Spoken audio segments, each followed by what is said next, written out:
Hi mga mommy! So today's video, mag-unbox tayo ng aking in-order from Tiny Buds. Nesting era na ba to?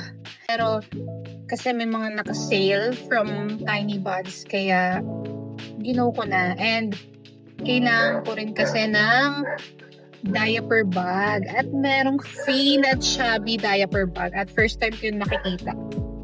Okay, so ito yung box Tsaka ang bilis. Nag-checkout lang ako kahapon. Tapos, kaninang umaga, dumating na siya. Yung chubby diaper bag nila.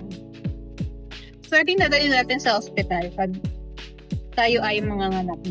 Ito yung chubby diaper bag na nakuha natin na free from Tiny Buds. No? 8 items lang na bibilhin mo sa kanila.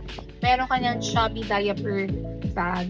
June 23 to 28 lang ata yung kanilang pagganito. So, avail nyo na yan mga mommy. Actually, yung mga in-order ko naman is very important sa mga must-have para sa mga newborn. Chubby Baby Cotton Balls. Yung Tiny Guardian Stick-ons. Itong mga rice baby lotion, rice baby bath. Kailangan talaga ito ni baby. Pero hindi ko pa ito mapagamit kay baby. I-Raiden mo na ito ipapagamit. Tapos ito, magagamit niya to yung rice baby bath. Yan.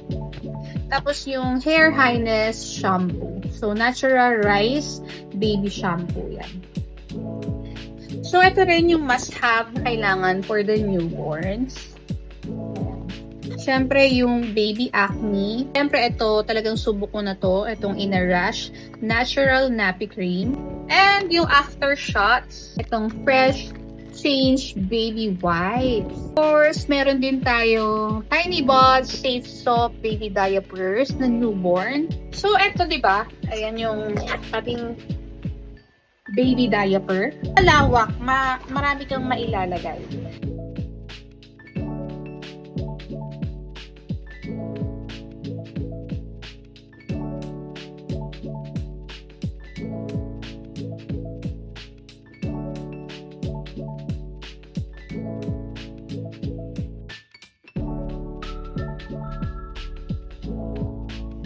So, si Tiny Buds talaga isa yan sa mga trusted brands ko when it comes to mga kailangan ni baby. I'm happy na nakakuha na ako ng chubby diaper bag. Yun lang. Bye-bye!